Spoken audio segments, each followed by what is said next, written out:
जय श्री हरिवंश, श्री राधा वल्लभ लाल की जय हो, गुरु जी महाराज की जय हो, सभी रस्तन की जय हो। नारद भक्ति सूत्र में 81 सूत्र पूरे हो चुके हैं। जो 81वां सूत्र हो वहाँ में नारद जी ने बताई कि हाँ, भक्ति ही श्रेष्ठ है, और वो हमने आपको व्याख्या कर बताया। अब 82वां सूत्र आ गए। 82वें सूत्र में खास बात है कि यहाँ भक्ति के रूप के विषय में बात करी है, और किस किस रूप में भक्ति होवे ये बताने को नारद जी ने पूरा प्रयास किया है। अब वो हमारी समझ के ऊपर है कि हमें कितनों समझ में आवे, तो वही चीज़ हम लेके आपके सामने है। सूत्र है गुणा महात्मया शक्ति, रूपा शक्ति, पूजा शक्ति, स्मरणा शक्ति, दास्या शक्ति, साख्या शक्ति, कांता शक्ति, वात्सल्य शक्ति, आत्मनिवेदिता शक्ति, तन्मयता शक्ति, परम विरहा शक्ति रूपा, एकाधापि एकादशधा भववी। अर्थात गुण महात्म की शक्ति, आशक्ति, रूपा आशक्ति, पूजा आशक्ति, स्मरणाशक्ति, दास्या आशक्ति, सांख्या आशक्ति, कांता आशक्ति, वात्सल्य और आत्मनिवेदन आशक्ति, तन्मयता आशक्ति, परम विरह आसक्ति रूपा, एकाधापि दशाध भववी। यानी कि ये 11 एकादश, धा मतलब प्रकार, प्रकार के लिए भववी, इतने रूप बताए हैं भक्ति के। अब जो आसक्ति है उसी से हम बात शुरू करें। आसक्ति क्या चीज़ है, अगर ये हम समझने को प्रयास करें तभी हम इस भक्ति के इन रूपन की तरफ बढ़ पाएंगे। जैसे आप किसी कॉलोनी में या पुराने मोहल्ले वगैरह में रह रहे हैं, आप बहुत से लोगों को देखते हैं आते जाते, पर उनके विषय में जानते नहीं हैं।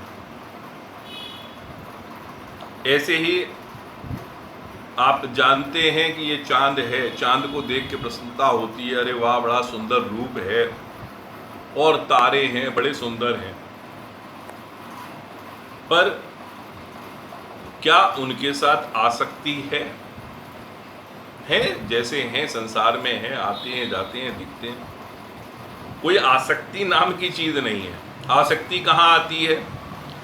ये मेरा है, ये अपना है, ये पराया है। जब अपनापन आता है वहां पे ये आसक्ति नाम की चीज आती है, और ये आसक्ति जब आती है तब हमारे साथ में एक आसक्त होके उसके प्रति भाव उत्पन्न होता है। उसके मोह में, विरह में, रुदन में आप आते हैं जब वो चीज चली जाती है।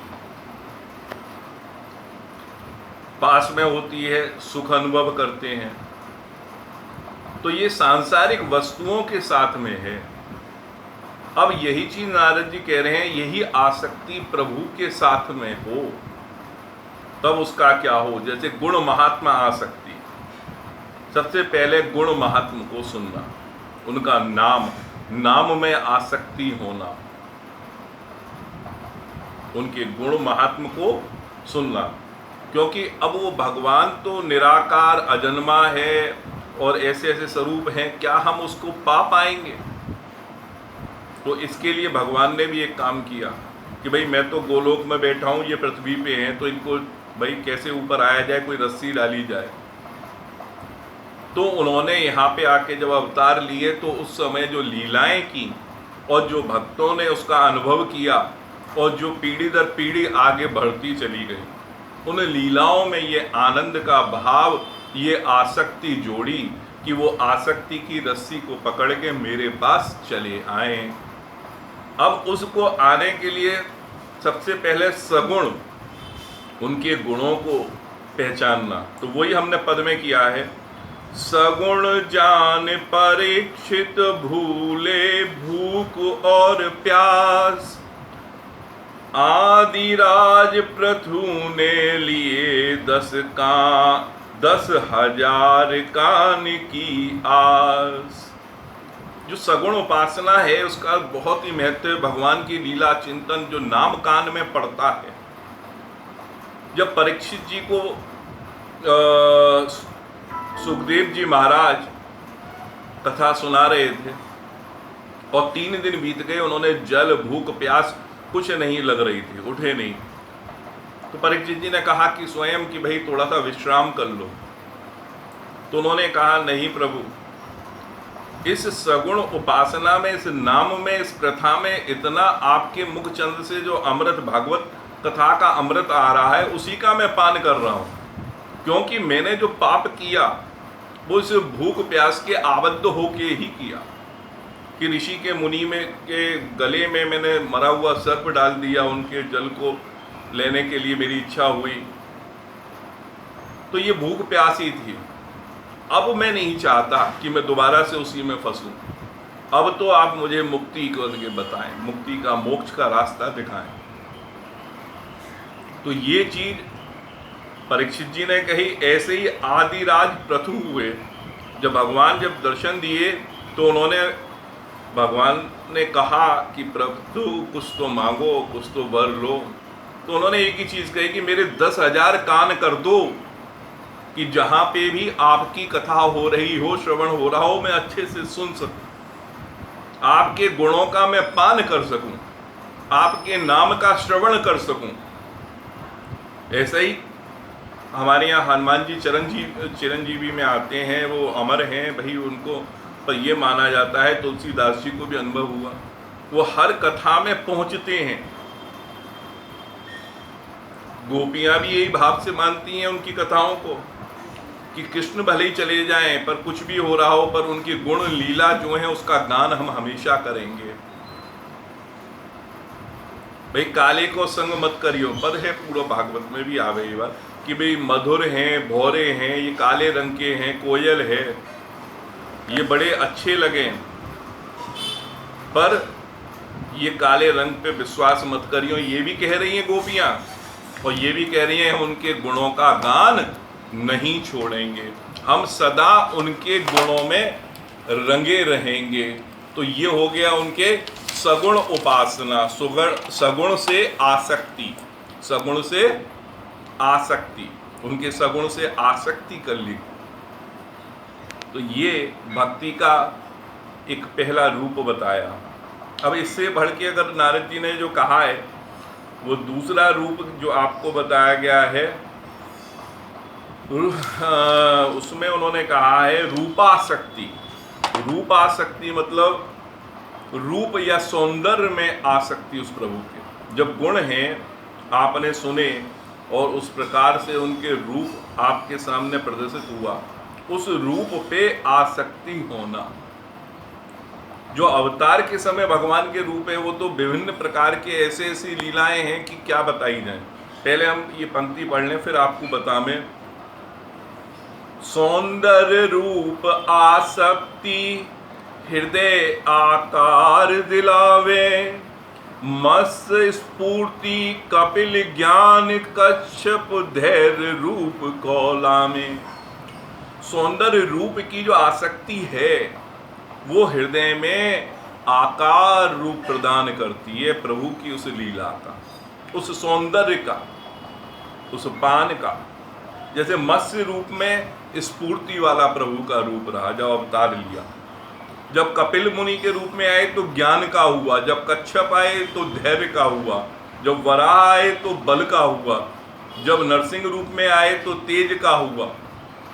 ऐसे ही कृष्ण रूप में जब आए, क्योंकि उनका शरीर ये 5 भौतिक रूपों से नहीं बना हुआ था, उनका जो रचना है भगवान की अजन्मा की, वो रचना ऐसी थी कि भाई उसको देख के भगवान स्वयं श्री कृष्ण भी अपने आप पे निहाल हो गए थे। एक बार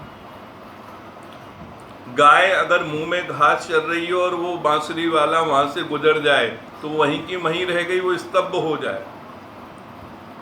गोपियां सर्वस्व भूल जाएं उस रूप दर्शन के आगे। ऐसा सौंदर्य रूप। ऐसे ही रामचंद्र जी के विषय में एक जगह तुलसीदास जी ने बड़ा सुंदर वर्णन किया है।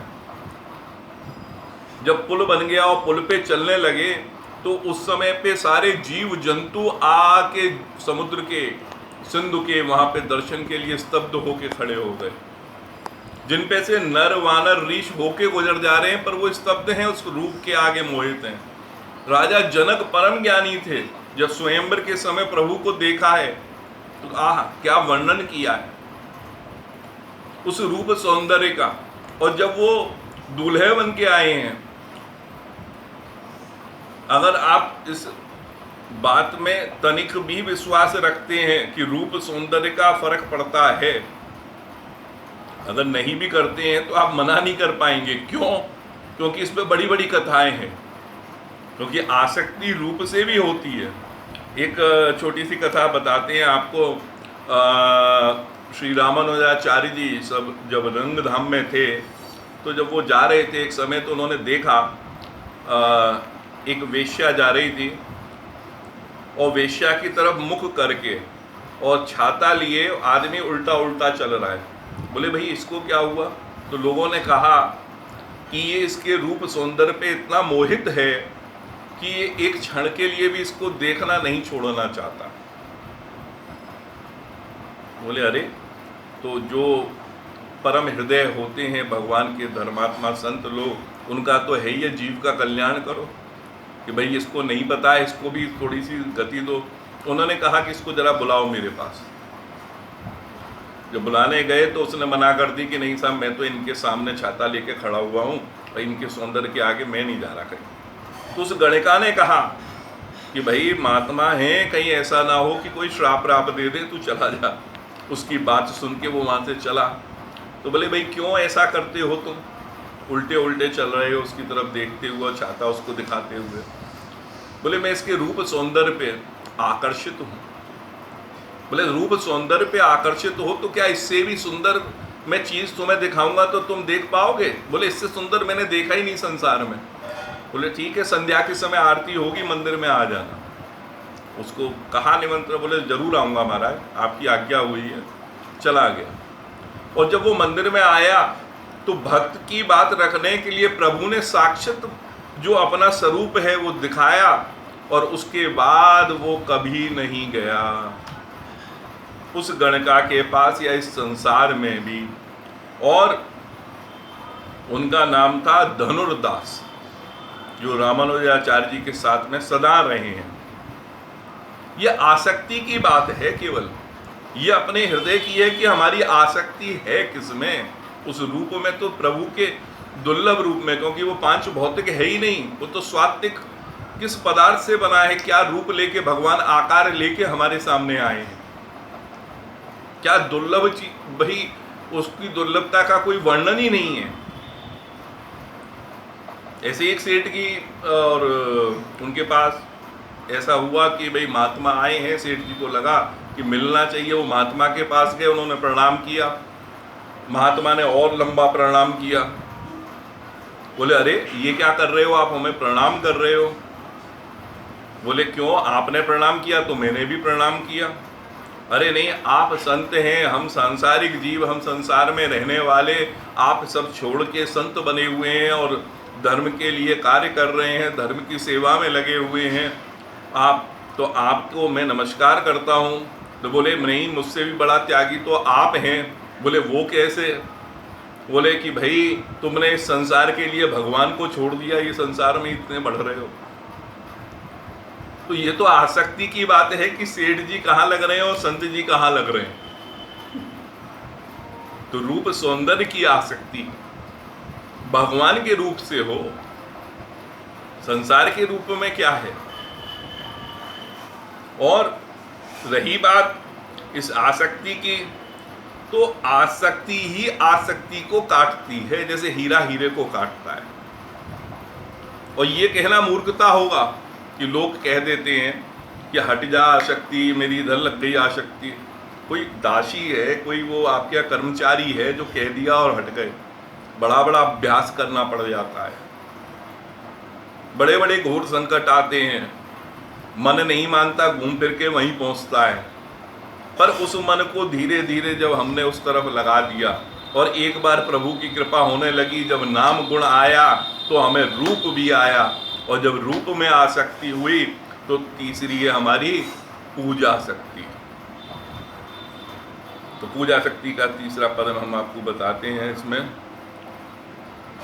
पूजा शक्ति सेवा दे पाद से पुष्प चढ़वाती है, अंत समय स्मरण हरि तो हरिधाम गति पहुंचाती है। इसमें दो चीजें आ गई, पूजा शक्ति और स्मरणाशक्ति। अब पूजा शक्ति की बात करें तो जब हम पूजा में ठाकुर जी को रखेंगे, विग्रह को रखेंगे, तो पाद उनके चरण धुलाएंगे, आचमन कराएंगे, कुल्ला उनके हस्त प्रक्षालेपन होगा, जल से साफ करेंगे, उनको नैवेद्य अर्पण करेंगे, वस्त्र आदि देंगे, लास्ट में आरती करके पुष्प चढ़ा के प्रभु की सेवा में बैठेंगे, तो ये सेवा हमें मिलेगी। ये है पूजा शक्ति। तो भगवान की पूजा में जब हम जाएंगे, सेवा में जब हम जाएंगे, तो हमें सेवा का अधिकार मिल रहा है। और ये यहाँ पे प्रैक्टिस हो रही है इस लेबोरेटरी में। और जब ये प्रैक्टिस हो जाएगी, भगवान कहेगा तू बहुत अच्छा सेवा करता है, चला मेरे पास, मैं तेरी ही सेवा लूंगा, क्योंकि तू सेवा के हर भाव को जान चुका है, उस चीज को समझ चुका है, और तेरी भावना बड़ी पवित्र है। तो ये सेवा भावना की भी बात है। हमारे यहाँ जैसे कोई आवे श्री राधा वल्लभ मंदिर में, तो अमनिया भोग लगाने की जगह हम उसको फल फ्रूट में ये कहें कि बनाओ जाए अपने हाथ से, हाथ धो, शुद्ध हो, तुम मंदिर में आए हो, और यह बना के श्री जी के सामने रखो। जब बनाने लगोगे, जब छीलोगे, तब प्रभु को भाव तो मन में अंकुरित होगा कि मेरे प्रभु जाए पाएंगे। और जब वो पाने को भाव दिखेगा, तो मन में वो एक क्षण मात्र के लिए भी प्रभु को ध्यान ऐसो मर्म स्पर्शी होगा जो हृदय को पिघला देगा, द्रवित कर देगा, जो रोम रोम में स्फुरित होगा। ऐसे ही स्मरणा शक्ति है, स्मरण हमेशा रहना चाहिए प्रभु को, एक क्षण को भी नहीं छूटना चाहिए। वही चीज है, अंत समय स्मरण हरि तो हरिधाम गति पहुंचाती है। इसमें अजामिल की कथा है, नाम ले लिया, स्मरण में था नहीं था जो भी था, पर प्रभु के स्मरण में नाम भी आने से उसको मुक्ति प्राप्त हुई। अर्जुन को भगवान श्री कृष्ण ने श्रीमद् भागवत में यही कहा है कि मेरे स्मरण में रहना ही मुक्ति का सबसे बड़ा साधन भी बन सकता है। लोग कहते हैं कि साथ विपत्ति आ गई, संपत्ति आ गई। कोई विपत्ति या संपत्ति नहीं है। सबसे बड़ी क्या चीज है? अगर हरि से आपका विरह है तो ये विपत्ति है।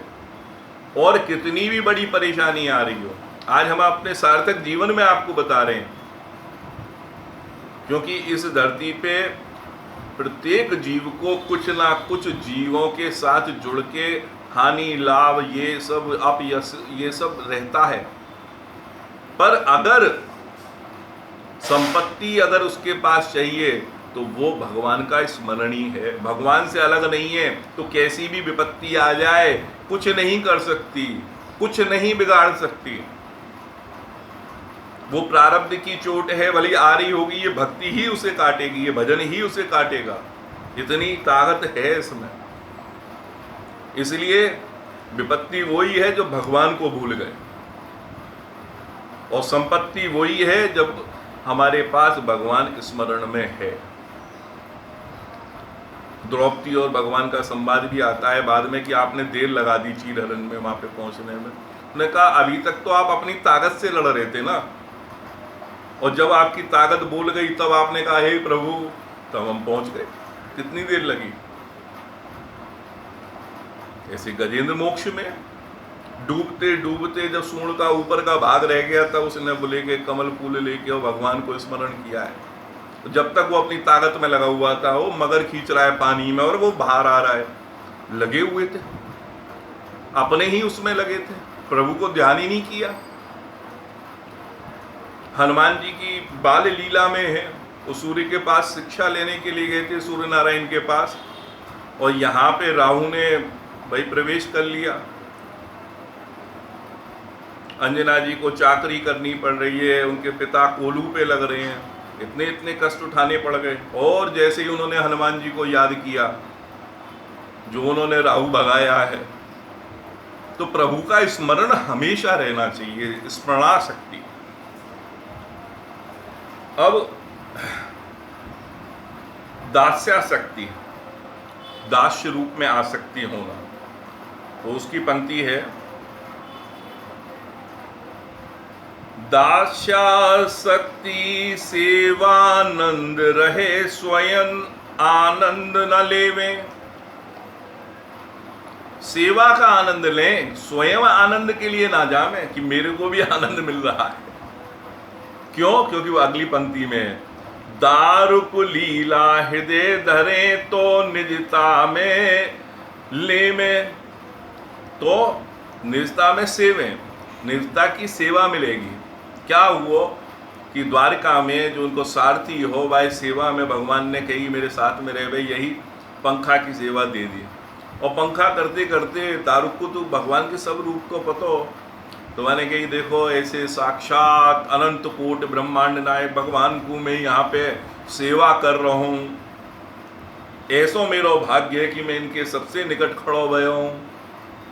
और ये भाव आने के साथ में शरीर रोमांचित हो गया, और अश्रु टपकने को ही हुआ तो माने एकदम कप कपा गया माने रोको, क्योंकि वो अश्रु टपक जाता वो सेवा से निकल जाता। एक संत जी की कथा है, वो ऐसी ही सेवा में पंखा गिराते गिराते उनके भाव आ गए कि ऐसी संतन की सेवा मिली है मुझे,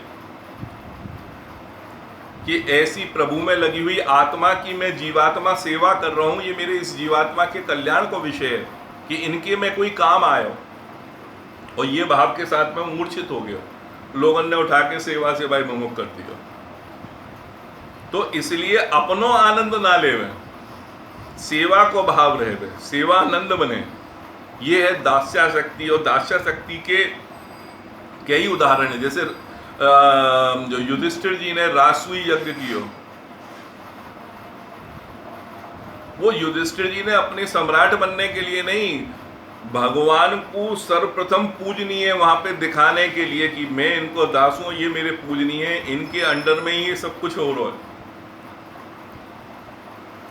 दास्य में गोपियां का जो भाव है गोवर्धन के लिए कि भाई इस पे तो कृष्ण बलराम के चरण हैं, इस पे हमारी गैया चढ़ जाए, उनके खुरन से जाए फर्क ना पड़े, तब भी ये घास देवे वाय खामे, ऐसे गोपियन के भाव हैं कि ये ऐसो दास है कि जाए प्रभु की निकटता प्राप्त है, इतना नजदीक है ये प्रभु के, ये दास्य भाव की भावना है।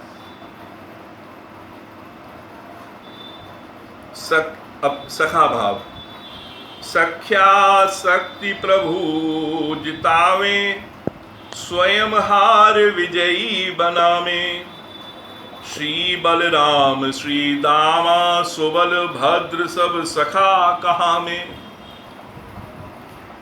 खेल में भगवान जो सब से जीते हुए हैं, अजय हैं, वो अपने सखाओं से हारने, और सखा वो भाव से लगे हुए हम प्रभु से हार जाएं।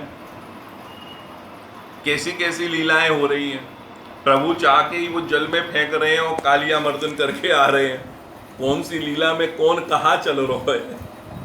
ये सखा को साथ में रहने को भाव है, यहाँ में बलराम जी, श्री दामा जी, सुबुल जी, भद्र जी, सब इनके सखाए हैं, और यहाँ पे प्रभु स्वयं हार रहे हैं।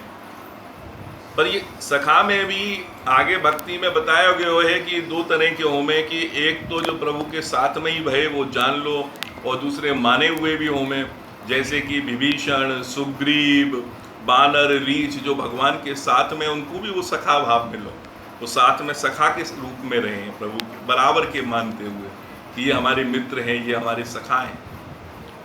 और मित्रता की तो क्या परिभाषा दी जाए, जब सुदामा और कृष्ण को मिलन है, धोती फटी सी लटी डुबती द्वार खड़ो। जब कही है तो सुनते ही दौड़ लिए नंगे पैर प्रभु। पानी की परात को हाथ धरो नहीं, आंसुअन से पग धो। मतलब पानी की हाथ ही नहीं लगे, आंसुअन से ऐसे टपक रहे। सुदामा मित्र कहाँ रह गए? तो मित्र को कष्ट मित्र से नहीं देखा जाएगा, सच्चो मित्र होगा। ये सखा भाव। फिर आवे कांता शक्ति। कांता शक्ति में कि भाई सभी स्त्रियां हैं, पुरुष वो ही है, ऐसे स्वरूप में भी होगा। ये बात मीराबाई ने भी कही है जब यहाँ पे आई गोस्वामी जी के पास, तब उन्होंने ये बात कही कि रात्रि में आई तो गोस्वामी जी ने कहा मैं स्त्रियों से रात में नहीं मिलता। तो उन्होंने कही मैं तो ये समझ के आई थी कि कृष्ण ही यहाँ पे पुरुष है, बाकी सब स्त्री है। वही हमने पद में करी है, देखिए। कांता शक्ति प्रभु भोक्ता शेष भोग्य रूप आवे, गोपी कुब्जा द्वारिका पट रानी, चारों पुरुषार्थ छोड़ प्रेम पामे। ये जो है इसमें भोग्य नहीं आना चाहिए कि हमें भोगना है, भोक्ता नहीं होना है, हमें भोग्य उनके लिए बनना है, वो स्वरूप में आना है। कांता शक्ति, उस कांता आसक्ति के अंदर चारों पुरुषार्थ,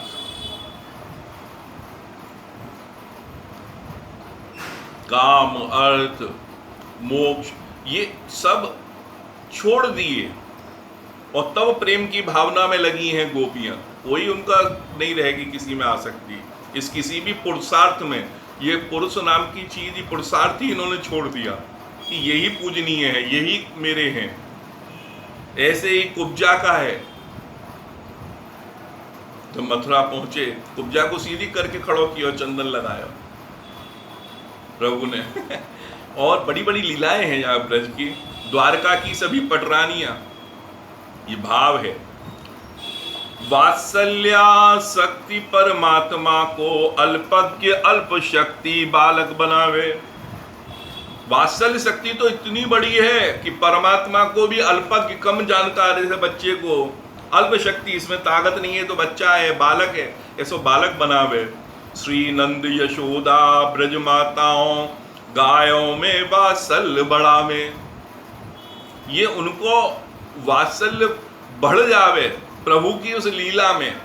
तो ये भी एक भक्ति को स्वरूप है कि कोई छोटे छोटे से लड्डू गोपाल जी में उनमें अपना बच्चा मानते हुए वो प्रेम में और वो भाव में रहे में कि उन्हें नहलाना है, धुलाना है, इस समय मौसम ऐसा है, गर्म पानी लाऊं कि मैं इस हिसाब से रखूं, उनको क्या भोग लगाऊं जिससे वो पुष्ट हो। तो ये वात्सल्य भाव की भक्ति है, ये वात्सल्यासक्ति है, जो हमारी आसक्ति है उनके साथ में उस वात्सल्य रूप में। फिर आवे आत्मनिवेदिता, फिर तन्मयता। अब उसको हमने पद में किया है, आत्मनिवेदिता भूला मैं मेरा कुछ रहा ही नहीं। जब आत्मनिवेदित हो गया तो मैं और मेरा तो कुछ तो रह ही नहीं गया। मैं क्या, कुछ नहीं, मेरा कुछ नहीं। आत्मनिवेदित, मेरा सब कुछ प्रभु का है। हार तुम्हारे हाथों में है, जीत तुम्हारे हाथों में, जैसे रखो। हे प्रभु मैं तो तुम्हारा हो गया। तो उसके बाद आती है तन्मयता। तन्मयता सखी रास में स्वयं कृष्ण बनकर रही। तन्मयता शक्ति ऐसी है कि तन्मय इतने हो गए, जैसे कि महाराष्ट्र में एक उदाहरण आवे, भागवत में है कि वहां पे कृष्ण के अंतर्ध्यान होने के बाद कुछ समय तक गोपियां ही सोच रही हैं कि हम ही कृष्ण हैं, और घूम रही हैं और नाच कर रही हैं एक दूसरे के साथ में। उन्हें यह आभास ही नहीं हो पाया कुछ समय के लिए तो कि अंतर्ध्यान हो चुके हैं। ये तन्मयता थी, ये तन्मय होके प्रभु में लीन हो गई। तन्मय, तन के साथ में मैं पूरी तरह से तन्मय, ये तन्मयता है। तन में कुछ रह ही नहीं गया, उन्हीं में विलीन, उन्हीं में लग गया। मैं तो भाई शाम को जानूं, और शाम की हो गई, शाम के रंग में रंगी, ऐसी भावना में। फिर आवे विरहा शक्ति, परम विरहा शक्ति। ये विरहाशक्ति एक तो उस तरह का विरह है कि प्रभु नहीं मिल पाए उसका विरह, और एक है कि प्रभु मिलके चले गए। तो ये विरहाशक्ति के उदाहरण में देखें तो ये क्षण वर्ण की विस्मृति से उत्पन्न हो जावे। परम विरहाशक्ति क्षण विस्मृति होती ही व्याकुल हो जावे। क्षण वर के लिए भी व्याकुल हो जाने पे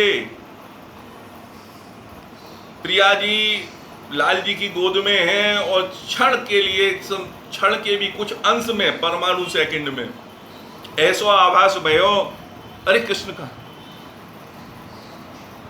और उसने में व्याकुल उन्हीं की गोद में बैठ के, उन्हीं के पास होते हुए। ऐसो भागवत में भी वर्णन है कि जल के साथ में कीड़ा करते हुए द्वारका की पटरानियों को बीच में हुआ कि भगवान वहीं पे हैं कि हमारे साथ में नहीं है।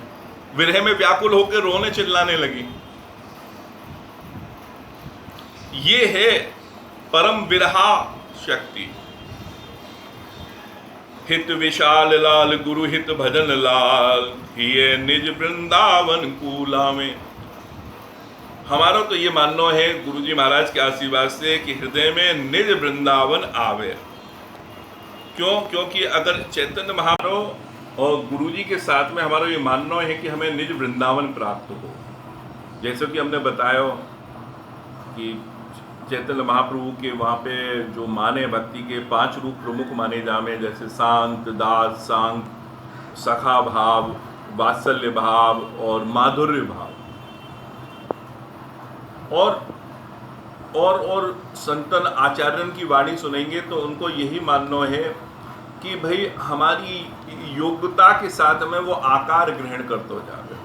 भक्ति कोई अनेक ये 11 रूपन में नहीं है, पर हम तो नारद जी को पढ़ रहे हैं तो हम समय 11 रूपन की बात कर रहे हैं। हमारे यहाँ भी जो भजनाष्टक लीला लिखी है ध्रुवदास जी महाराज ने, तो वहाँ में बताया हो कि शांत से दास बढ़ो, दास से सखा बढ़ो, सखा भाव से बढ़ो भाई, कि वात्सल्य भाव है कि मैया वालों, फिर किशोर भाव है जो गोपियन के साथ में, उससे ऊपर ये माधुर्य भाव है। और उसके भी ऊपर उनने बताया कि जो ललता सखी आदि जो लगी रहती हैं निकुंज में, जहाँ पे भजन या कोई करने की ज़रूरत ही नहीं है, सेवा में खड़ी वही हैं तत्पर, और उनके सुख को ही अपनो आहार बना रखो है, ऐसे तत्सुख भाव वाली, तो हम वह वृंदावन की उपासना करें, वह निकुंज की उपासना करें हिज्जी महाराज की कृपा से, कि भाई हमें वो सुख प्राप्त हो। तो ये भक्ति के अलग अलग रूप हैं, पर ये आकार ग्रहण करें आपके भाव के ऊपर।